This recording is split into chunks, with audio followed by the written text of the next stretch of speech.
출애굽기 19장. 이집트를 떠난 지 꼭 석 달 만에 이스라엘 백성은 시내 광야에 이르렀습니다.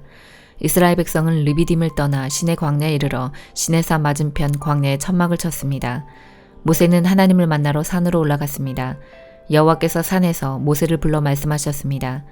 야곱 자손들에게 말하여라. 이스라엘 백성에게 전하여라. 너희 모두는 내가 이집트 백성에게 한 일을 다 보았다. 그리고 독수리가 날개로 새끼들을 실어 나르듯 내가 너희를 어떻게 나에게 데리고 왔는가도 보았다. 그러므로 이제 너희가 내 목소리를 듣고 내 언약을 지키면 너희는 모든 백성 중에서 나의 보물이 될 것이다. 온 땅의 백성이 다 내게 속하였지만 너희는 내게 제사장 나라와 거룩한 백성이 될 것이다. 너는 이 말을 이스라엘 백성에게 전하여라. 그리하여 모세는 산 아래로 내려가서 백성의 장로들을 모아놓고 여호와께서 명령하신 모든 말씀을 다 전했습니다. 그러자 모든 백성이 한 목소리로 대답했습니다. 우리는 여호와께서 말씀하신 대로 다 하겠습니다. 모세는 백성들의 말을 여호와께 알려드렸습니다. 여호와께서 모세에게 말씀하셨습니다. 내가 짙은 구름 속에서 너에게 갈 것이다. 그래서 내가 너와 이야기할 때에 백성들이 듣고 언제까지나 너를 믿도록 할 것이다. 모세가 백성의 말을 여호와께 알려드리자 여호와께서 모세에게 말씀하셨습니다. 백성에게 가서 오늘과 내일 그들을 정결하게 하여라. 옷을 빨게 하고 셋째 날을 준비하게 하여라. 그날에 나 여호와가 모든 백성이 보는 가운데 시내산으로 내려갈 것이다. 너는 백성의 둘레에 경계선을 정해주어 백성이 그 경계선을 넘어오지 않도록 하여라. 백성에게 산으로 올라가지도 말고 산기슭을 밟지도 말라고 일러라. 누구든지 산기슭을 밟는 사람은 죽을 것이다. 아무도 그 사람에게 손을 대지 말고 그런 자는 돌로 죽이거나 화살을 쏴서 죽여라. 사람이든 짐승이든 살려두지 마라. 하지만 나팔 소리가 길게 울려 퍼지면 산에 올라와도 좋다. 그리하여 모세는 산에서 내려와서 백성에게로 갔습니다. 모세는 백성을 정결케 했고 백성은 옷을 빨았습니다.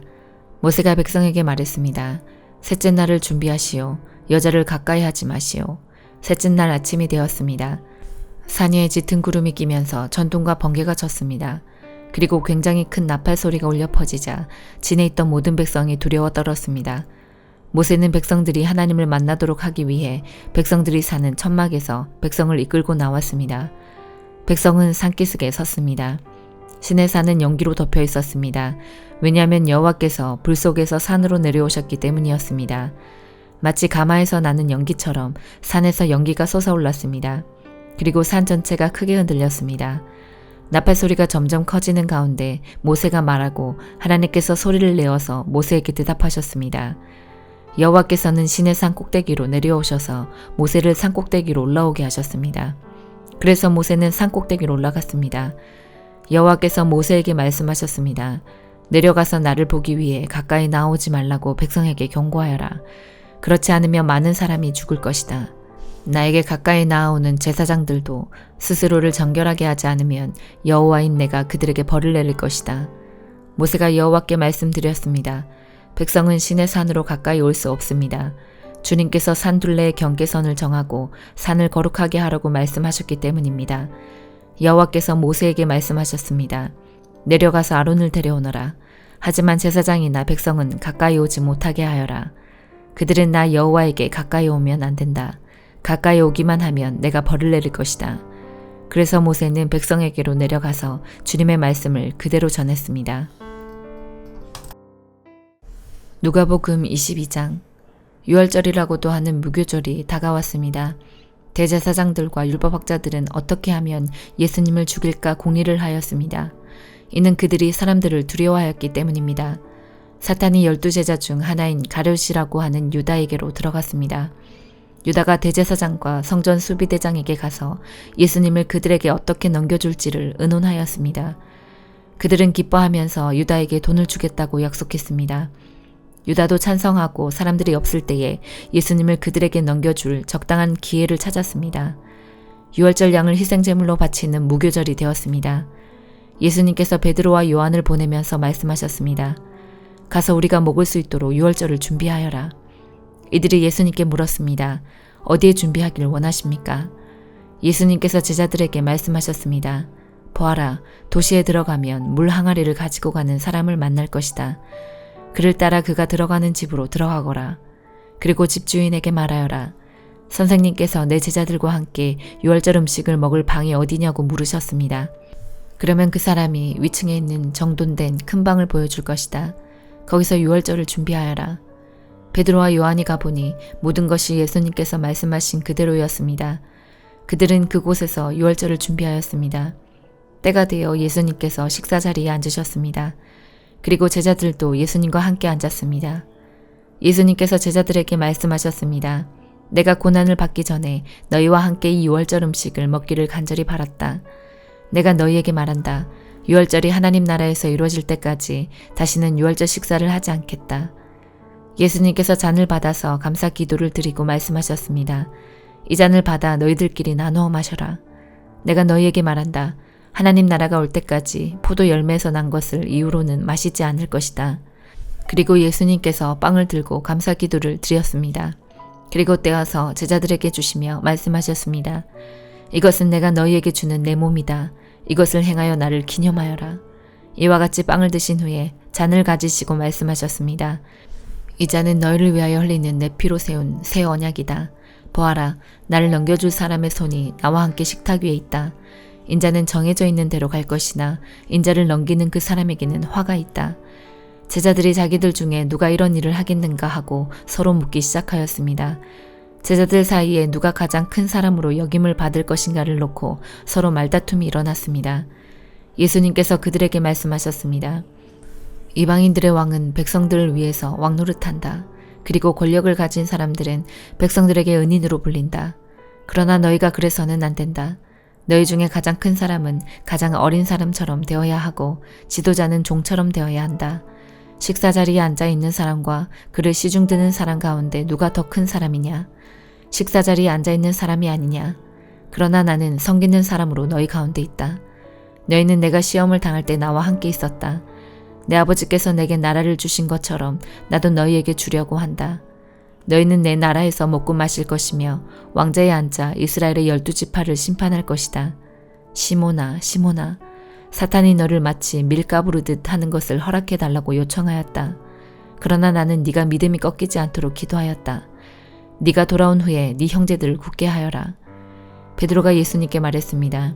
주님, 주님과 함께라면 감옥에 갈 수도 있고 죽을 준비도 되어 있습니다. 예수님께서 말씀하셨습니다. 내가 너에게 말한다. 오늘 닭이 울기 전에 네가 3번씩이나 나를 모른다고 부인할 것이다. 예수님께서 제자들에게 말씀하셨습니다.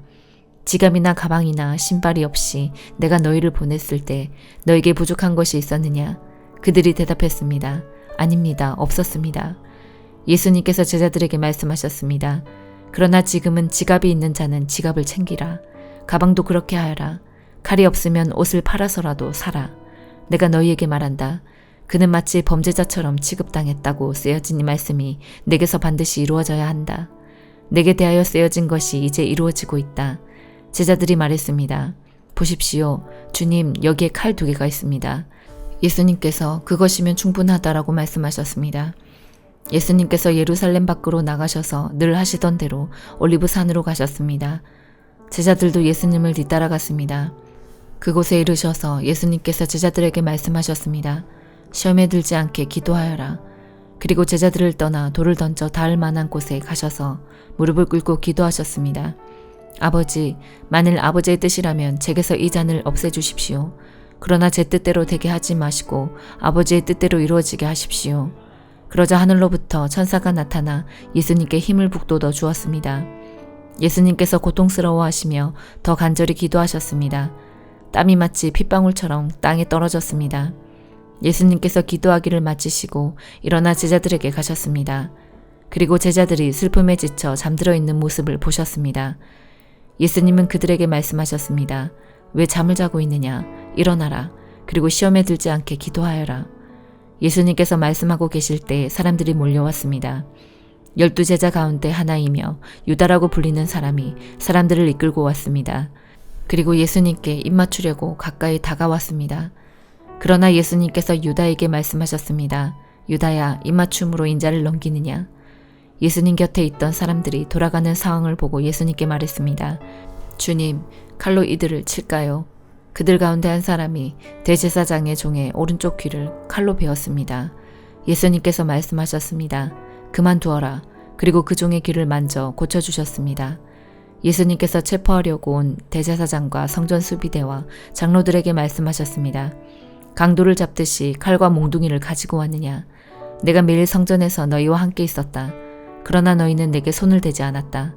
그러나 지금은 너희의 때, 곧 어둠이 다스리는 때이다. 그들은 예수님을 체포하여 대제사장의 관사로 데리고 갔습니다. 베드로도 그들과 멀찍이 떨어져서 뒤따라갔습니다. 사람들이 정원 한가운데 불을 피우고 둘러앉았습니다. 베드로도 그들과 함께 앉았습니다. 하녀 하나가 모닥불 곁에 앉아있는 베드로를 보고 노려보며 말했습니다.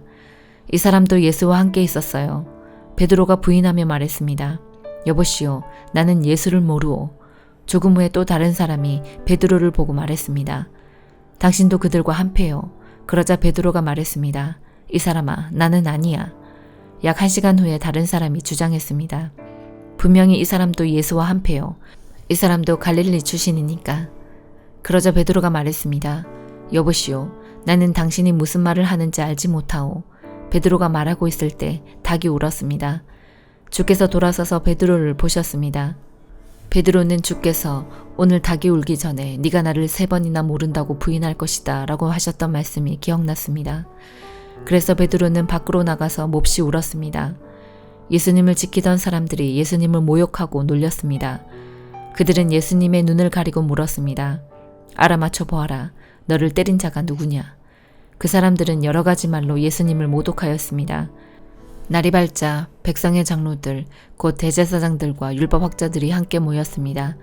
그리고 예수님을 그들의 법정으로 데리고 가서 물었습니다. 진정 네가 그리스도인지 우리에게 말해보아라. 예수님께서 그들에게 말씀하셨습니다. 내가 너희에게 말해도 믿지 않을 것이다. 또한 내가 물어도 너희가 대답하지 않을 것이다. 그러나 이제부터 인자가 전능하신 하나님의 오른쪽에 앉게 될 것이다. 그들이 모두 물었습니다. 그러면 당신이 하나님의 아들이요? 예수님께서 그들에게 대답하셨습니다. 내가 그렇다고 너희에게 말했다. 그들이 말했습니다. 우리에게 무슨 증거가 더 필요하겠는가? 우리가 직접 이 사람의 입에서 나오는 소리를 들었다. 욥기 37장. 그 소리를 들으면 내 심장도 두근거립니다. 그분 입에서 나오는 천둥 소리를 잘 들어보세요. 온 천지에 번개를 보내어 땅끝까지 화나게 하시고 그 위에 천둥 소리는 우르릉거리고 그분의 위험 있는 목소리가 우렁차게 울려 퍼집니다. 그분의 음성은 사그러들지 않습니다. 하나님의 천둥 소리는 정말 놀랍습니다. 사람이 이해 못할 엄청난 일들을 하십니다. 하나님은 눈에게 땅에 내려라 하고 명령하시고 쏟아지는 폭우에게 세차게 퍼부어라 하고 말씀하십니다. 이처럼 사람들을 꼼짝 못하게 하시는 것은 하나님의 일에 대해 그들이 알게 하기 위해서입니다. 그때는 들짐승도 숨을 곳을 찾고 자기 있는 곳에서 나오질 않습니다.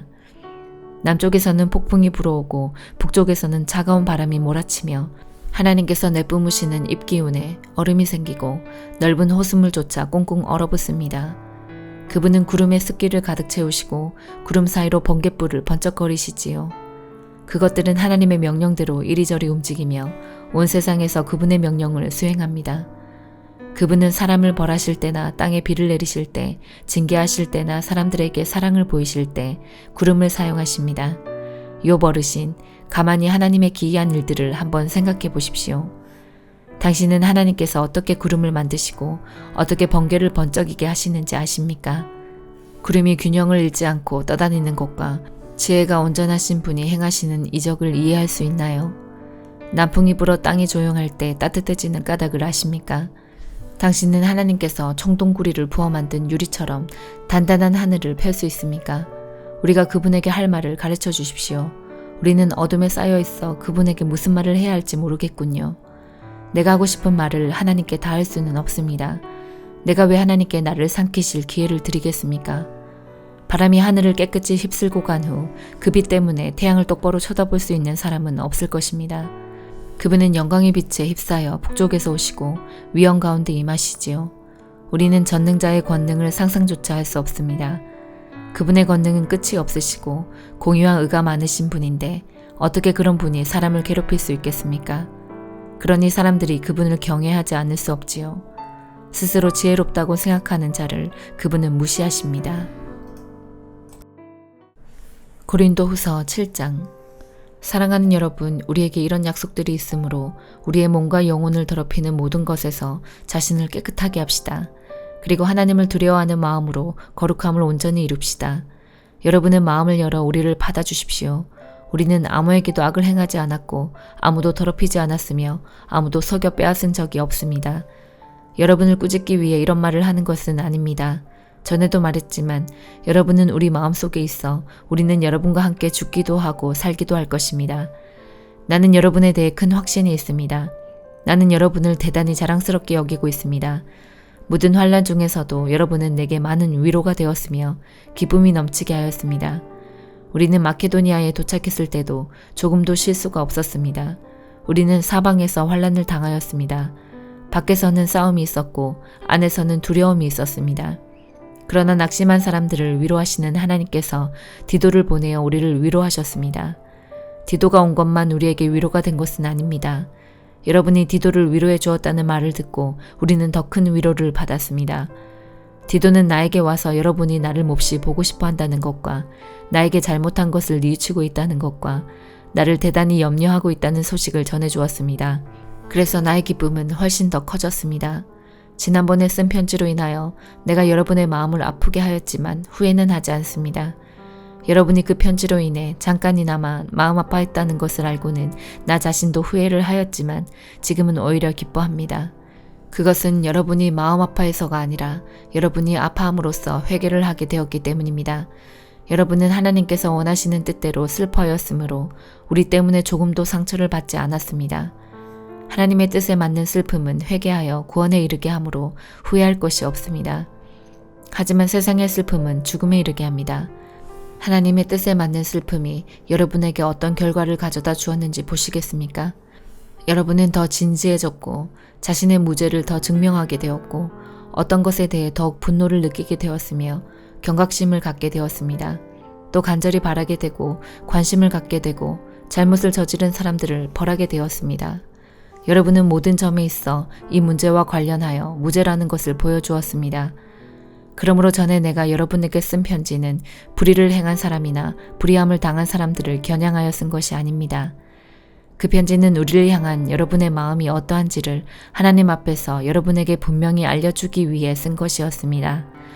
이로 인해 우리는 위로를 받았습니다. 우리가 받은 위로 외에 디도가 기뻐한 것을 알고 더욱 기뻤습니다. 디도의 마음이 여러분 모두로 인해 안정을 되찾았기 때문입니다. 내가 디도에게 여러분에 대해 자랑하였지만 여러분은 나를 부끄럽게 하지 않았습니다. 우리가 여러분에게 항상 진리만을 말해왔던 것처럼 디도에게 여러분을 자랑한 것도 진실이었음이 밝혀졌습니다.